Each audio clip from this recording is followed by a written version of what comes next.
आज का हमारा टॉपिक है पृथ्वी एक अध्ययन। पृथ्वी से संबंधित जो भी डाटा है जो एग्जाम में कई बार आए हुए हैं उसके बारे में यहाँ हम लोग अध्ययन करेंगे। आइए शुरू करते हैं। देखिए जैसे ये लिखा हुआ आकृति, पृथ्वी की आकृति कैसी है।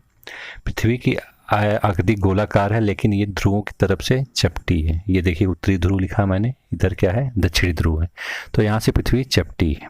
ठीक, ये आकृति हो गई। अगला पॉइंट देखते हैं, दूसरा पॉइंट क्या है, अक्ष ध्रुवीय व्यास। अक्ष ध्रुवीय व्यास, पृथ्वी का अक्ष ध्रुवीय व्यास के बारे में पूछा है। तो व्यास आप जानते हैं, व्यास कैसे निकाला जाता है, दूरी होती है गोले में जो है। तो यहाँ ध्रुवीय पूछा है, तो उत्तरी ध्रुव और दक्षिणी ध्रुव से जो है जो विस्तार है पृथ्वी का कितना है, 12,714 किलोमीटर। यानी अक्ष ध्रुवीय व्यास पृथ्वी का 12,714 किलोमीटर है ध्रुवों से। अगला है तीसरा पॉइंट है भूमध्य रेखी व्यास। भूमध्य रेखा यानी पृथ्वी के बीचों बीच जो रेखा जाती है भूमध्य रेखा, या इसको विषुवत रेखा बोलते हैं, या 0 डिग्री अक्षांश रेखा। तो इसका व्यास इन्होंने पूछा हुआ है। तो भूमध्य रेखी व्यास कितना है पृथ्वी का, 12,756 किलोमीटर है। तो यहाँ याद रखिए यहाँ ज़्यादा है, ध्रुवीय व्यास की अपेक्षा भूमध्य रेखी व्यास ज़्यादा है। क्यों है, ध्रुवीय व्यास के यहाँ क्या है, यहाँ पृथ्वी चपटी है इसलिए यहाँ कम है। कितना कम है, 42 किलोमीटर कम है यहाँ चपटा होने के कारण। और यहाँ 42 किलोमीटर अधिक है क्योंकि यहाँ चपटी नहीं फूली हुई पृथ्वी है, इसलिए यहाँ अधिक है। कितना है, 12,756 किलोमीटर। अगला पॉइंट देखते हैं, चौथा पॉइंट है ध्रुवीय परिधि यानी घेरा। ध्रुवों की तरफ से, ये उत्तरी ध्रुव है दक्षिण ध्रुव है, यहाँ से अगर गोल घेरा एक खींचना हो, यानी एक तागे से अगर पूरी पृथ्वी को धागे से नापनी हो तो वो कितना किलोमीटर उसकी परिधि रहेगी, घेरा रहेगा 40,008 किलोमीटर। यहाँ कम रहेगा क्योंकि ध्रुवीय बोला है। ध्रुवीय पहले भी मैं बता चुका हूँ, यहाँ पृथ्वी थोड़ा चपटी हुई है। 40,008 किलोमीटर होगा ध्रुवीय परिधि पृथ्वी की।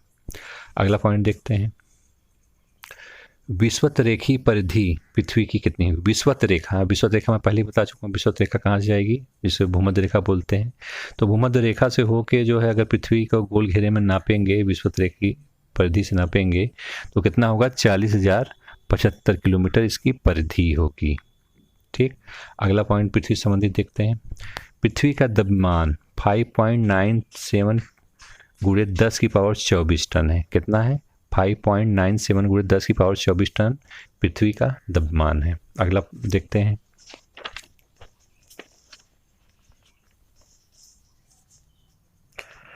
अगला देखिए, अगला पॉइंट आता है पृथ्वी पर जलीय भाग या स्थलीय भाग कितना % है।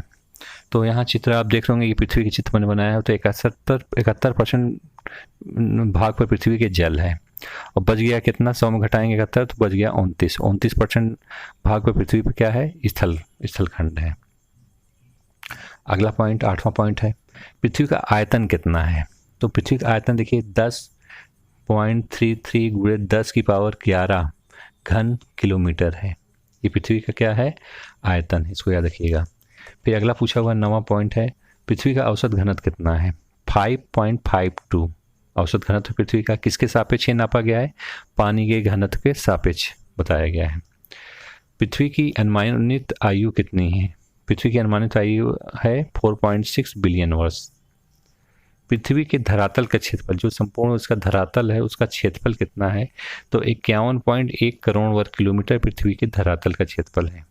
अगला पॉइंट, परिभ्रमण समय। परिभ्रमण समय, जिस तरह लट्टू अपने ही दर पर नाचता है उसी तरह जो पृथ्वी भी अपने ही अक्ष पर नाचती है, जिससे क्या होता है दिन रात होते हैं। तो कितनी देर समय में पृथ्वी अपने अक्ष पर एक चक्कर लगा लेती है वो समय दिया हुआ है। यानी परिभ्रमण समय कितना होता है पृथ्वी का, 23 घंटे 56 मिनट 4 सेकेंड। परिभ्रमण समय कितना हो गया, 23 घंटे 56 मिनट 4 सेकेंड।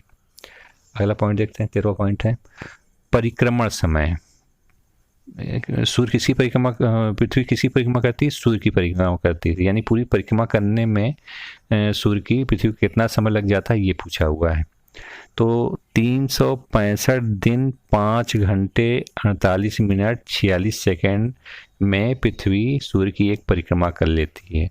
और याद रखिए इसी परिक्रमण से ही ऋतु परिवर्तन होता है। ऋतु परिवर्तन का कारण पूछे तो पृथ्वी का जो सूर्य की परिक्रमा करने से ऋतु परिवर्तन होता है।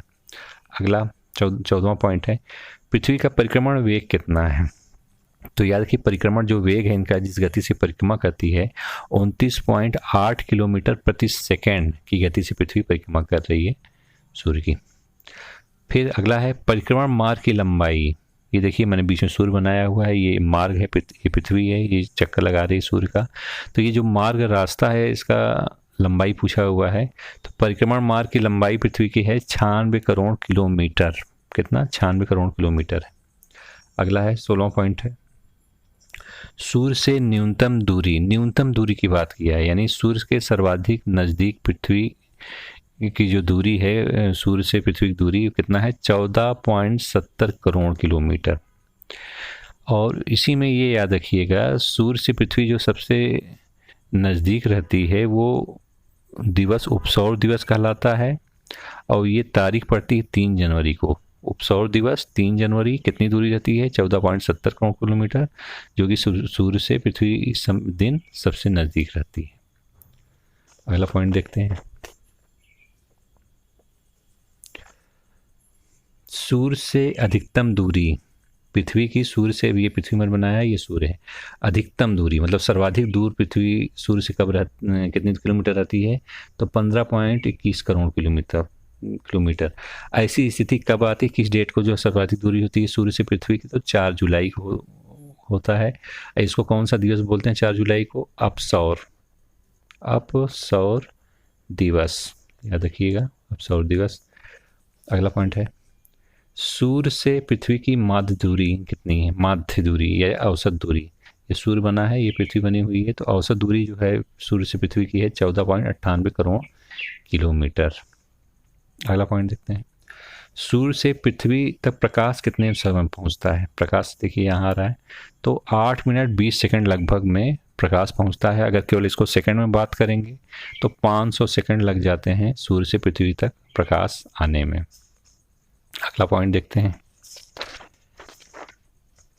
अगला देखिए पॉइंट है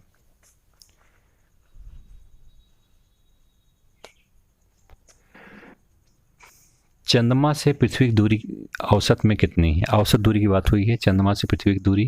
तो ये देखिए मैंने चंद्रमा बनाया है, यहाँ पृथ्वी है, तो औसत दूरी चंद्रमा से पृथ्वी की है 3,84,000 किलोमीटर। कई बार एग्जाम में आया है। अगला 21वां पॉइंट देखते हैं, समुद्र तल से स्थल की सर्वाधिक ऊंचाई, यानी स्थल से सर्वाधिक ऊंचा क्या है हमारे यहाँ पूरे विश्व में? तो याद रखिए माउंट एवरेस्ट है, 8,848 मीटर है। 8,848 में पृथ्वी पर सबसे ऊंचाई पर कौन है? माउंट एवरेस्ट है, 8,848 मीटर। 22वां पॉइंट देखते हैं, समुद्र तल से सागर की सर्वाधिक गहराई। सर्वाधिक गहरा पृथ्वी पे खंड कौन सा है? तो याद रखिए मेरियाना गर्त जो है, जो कि प्रशांत महासागर में है, ये सर्वाधिक गहराई पे है। कितना है? 11,033 मीटर गहरा है। अगला, सूर्य से दूरी में ग्रह, सूर्य से दूरी के क्रम में ग्रहों का क्रम में पृथ्वी का कौन सा स्थान है? तो यहाँ याद रखिएगा सूर्य से दूरी क्रम में सबसे पहले बुध पड़ेगा, फिर शुक्र पड़ेगा, तीसरे नंबर पर पृथ्वी पड़ेगी। तीसरा नंबर याद रखिएगा, दूरी क्रम में सूर्य से पृथ्वी किस नंबर पे है? तीसरे नंबर पे है। अगला पॉइंट देखते हैं, आकार में ग्रह। आकार की अगर बात करें तो पृथ्वी का कौन सा स्थान है ये हमें देखना है। तो देखिए आकार में पहले नंबर पर बृहस्पति सबसे बड़ा आ जाएगा, दूसरे नंबर पर शनि आ जाएगा, तीसरे नंबर पर अरुण आ जाएगा, चौथे पर अरुण। पृथ्वी आकार में किस नंबर का ग्रह है? 5वें नंबर का है। अगला पॉइंट है, अपने अक्ष पर भ्रमण पृथ्वी का किस दिशा में होता है? पृथ्वी जो अपने अक्ष पर भ्रमण करती है, परिभ्रमण करती है, वो किस दिशा में करती है? तो याद रखिए पश्चिम से पूर्व दिशा में पृथ्वी परिभ्रमण करती है। अगला पॉइंट, पृथ्वी का अपने अक्ष पर झुकाव कितने डिग्री है? ये एग्जाम में पूछ सकता है। तो याद रखिए पृथ्वी का अपने अक्ष पर झुकी हुई है 23.5 डिग्री पर। अगला है, नीला ग्रह किसे कहते हैं? पृथ्वी का कहते हैं। अगला पॉइंट है, परिक्रमण वेग से ग्रहों का अवरोही क्रम। अवरोही का मतलब बड़े से छोटा पूछा हुआ था। सबसे ज़्यादा जल्दी जो है परिक्रमा कर लेता है सूर्य की कौन? पहले नंबर पे बुध है, फिर दूसरे नंबर पे शुक्र है, और तीसरे नंबर पर परिक्रमा की दृष्टि से पृथ्वी है। ठीक है, ये था पृथ्वी से संबंधित समान जानकारी, और जो भी विशिष्ट जानकारी होगी वो समय समय पर वीडियो के माध्यम से आपको दिया जाएगा। धन्यवाद।